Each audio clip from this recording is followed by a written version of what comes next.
So let's say that you're still looking to the replacement for your kit lens and you're thinking about an upgrade and you want a zoom. Well, today we'll be discussing the Sigma 70-50 2.8 right now.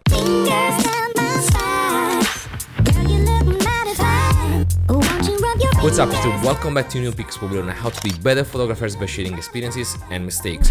Today we'll be discussing about the Sigma 70-50 2.8 with optical stabilizer for Nikon, but before that I just want to make a few announcements. So first of all, we just hit the 300 subscribers. I mean, that's like an amazing result. I'm so happy, but most importantly, man, how the community is growing. I see a lot of people asking questions, asking for suggestions, and a lot of us replying, giving our help, because that's what NewPix is, like photographers helping fellow photographers. So overall, I'm pretty excited about the growth rate of this channel. Let's keep crushing it together. But now let's jump into the video. First of all, there are the links down into the description section if you want to jump right to the section that interests you the most. Before that, I want to say that why would you actually upgrade your kit lens and buy a lens like that? I will say right away that this lens is not for you if you're doing landscape photography. Why? Because most of the time, if you do landscape photography, you wanna shoot at very low apertures, and by low apertures I mean f8, f11, so where the iris of the lens is very close, because you want to achieve the widest and the most deep depth of field just to get everything in focus when you do landscapes. For that, I would say that the kit lens does a pretty good damn job, because when the kit lens is stepped down to f5, f8, f11, it's pretty sharp. You don't need these kind of zooms. You rather be better with some nice prime, maybe a vintage one, since you don't even need autofocus when you do landscape, something that will give you a little bit more sharpness rather than wider aperture like this. So the question is, who's this lens is actually for? The reason why I bought this lens is because I realized that when you're shooting events, you need flexibility. You need to be fast and you need to be quick. And let me tell you a little bit of a story. Well, I was shooting the TEDx event for the University of Helsinki. It was an amazing experience, like a lot of inspirational talks, people around chatting, and I was just going around with my prime lens, the 50mm 1.8 that I reviewed in the other video. I will put link right here. Well, I was going around, and then at some point the organizer asked me, "Hey Chris, could you take a group picture of all of us?" And I had my 50mm on it, so I had two options. Either I would run 100 meters away to get everyone into the frame, or I would just change the lens. And I just tell to everyone, okay, give me just 10 seconds. And like waiting those 10 seconds while I was changing the lens was one of the most painful experiences, because first you kill all the enthusiasm. Second, you tell someone that they have to wait for you, and that's something that you never wanna do when you shoot events, because you kill all the spontaneity, all the emotions that there are around into the environment. And that's where I realized that having prime lenses on your camera, especially when you have narrow prime lenses, it really doesn't go well with shooting events. You can do that if you're sure that no one will ask you something, if you're going around and you can have your creative moments with your prime lens, that's okay. But if you're in an event where a lot of things are happening around and you need flexibility, and all of a sudden somebody can ask you to take a picture of them, then you better be damn ready to take it. And that's why, since it was an indoor condition, I really struggled with my kit lens to have a lot of light coming in. I have to increase the ISO, I have to use the flash. I mean, a lot of problems that could have been easily solved if I would just had a faster and more versatile zoom. That's when I decided to buy this lens. So in summary, you need this lens if you do event shooting, especially indoor. And you don't need this lens if you're doing landscape or portraits, because for portraits you have your model, you can take all the time that you want, and then you can have a longer lens, which is actually much better for portraits. But now let's jump a little bit into the specs of this lens. The Sigma 70-50 is a lens optimized for APS-C sensor, so keep in mind it's like a 24-70 on a full frame. It has a fixed fast aperture of 2.8 with 7 blades, shooting creamy bokeh. It has an optical stabilizer which makes low shutter speed possible. It can give also interesting micro-like shots because of the minimum focusing distance being 28 cm. On the side you find a lock button to avoid zoom creep when the lens is tilted or upside down, and you have also the manual focus button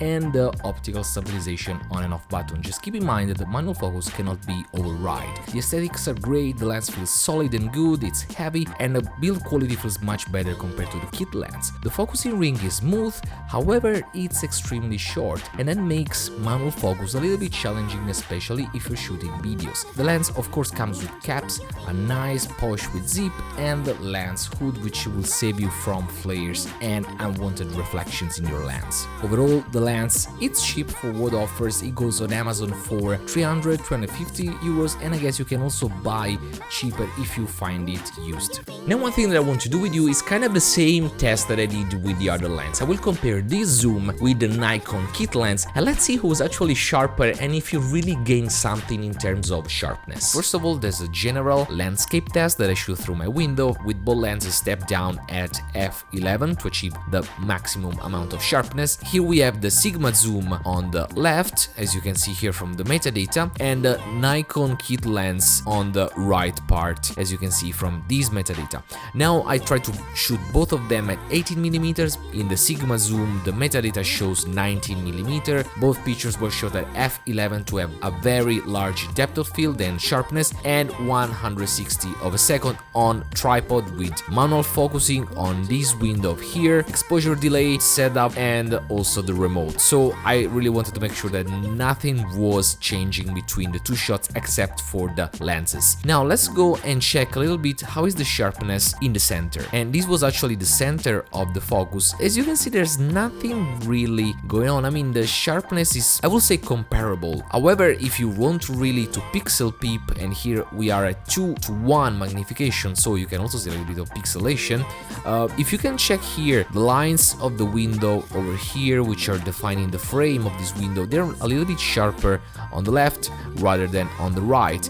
And the same thing goes here. Look at this particular of these two lines and this detail, and how much of the reflection you can actually see. Here you can almost see the details into this panel compared to this. I don't know if it's possible to see on YouTube, but just let me know if you would like me to upload the raw file somewhere. One thing that I want to check is actually how the lens performs into the corners. For example, we can check here. For example, you can see that different kind of fringing. You can see here the fringing is mainly purple, while the Nikon kit lens has this weird orange fringing going on. Anyway, both lenses, they have purple fringing, but it's nothing really something to worry about. You can easily take it out in post. But check the plate of the car, also these details of the car over here. I will say that it's definitely sharper on the left than on the right, so the Sigma takes this way. And also, if you can check into the stream corners over here from this tree, and then you can look how this branch compared to this branch here, you can see that this is definitely sharper. Look at how much of the foliage details you can see on the left rather than on the right.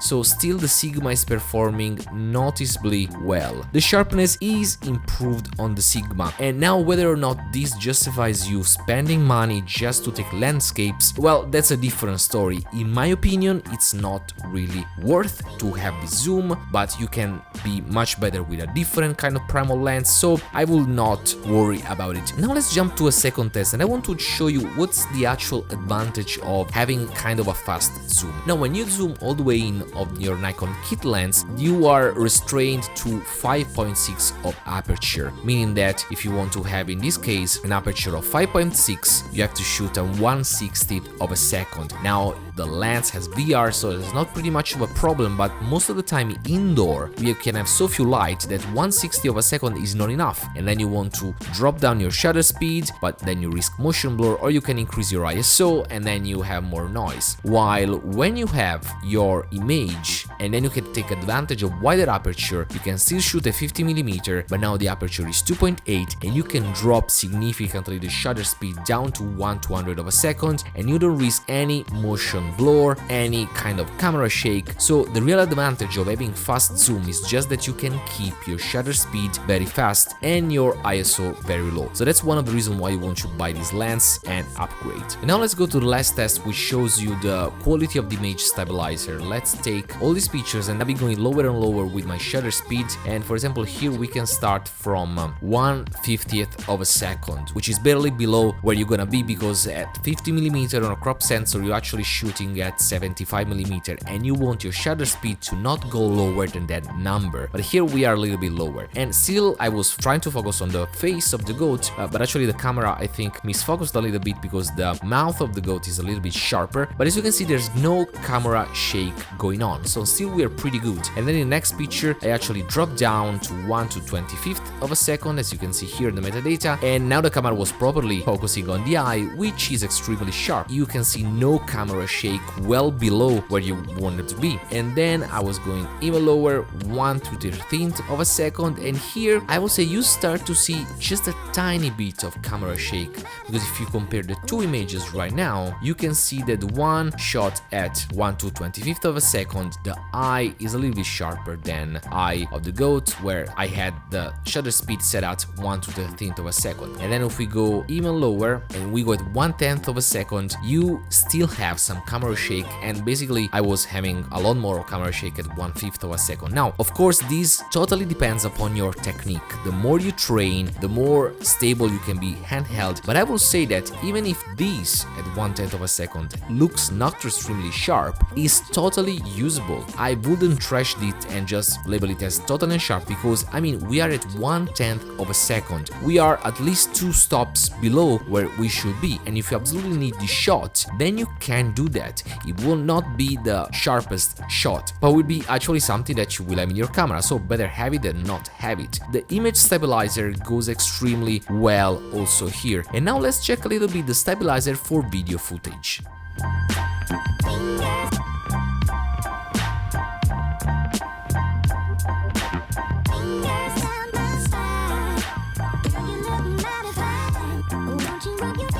And I will also make clear to you what's the difference between 1.8 and 2.8 in terms of bokeh, in terms of artistic effect that you can achieve. Now, as you can see here, the perspective looks a little bit different. I mean, it seems like the prime lens, it reaches much more.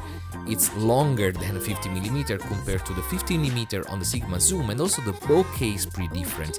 Now, I don't know if this is because the Sigma is cheating or Nikon is giving a little bit more, but they're not the same thing. And now that we compare this lens with the two competitors, let's see some example of real-world shooting when I took this lens out with me with some landscape shooting sessions.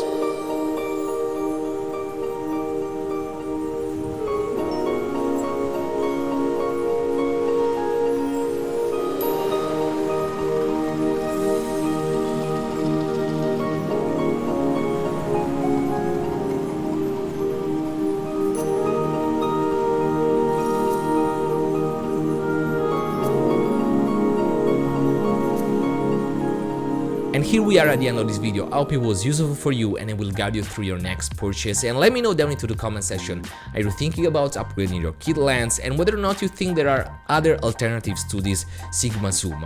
In the meantime, remember to subscribe if you like what I'm doing, and reach me on Facebook page, facebook.com/NeoPixPhoto. You can also check me on Instagram if you like to see which is my photography, which are my latest photo project, and how I am progressing together with you. Remember to shoot, learn and improve, because that's what we make on NeoPix, and that's what makes us better photographers always. I hope you stick around. Until next time, take care.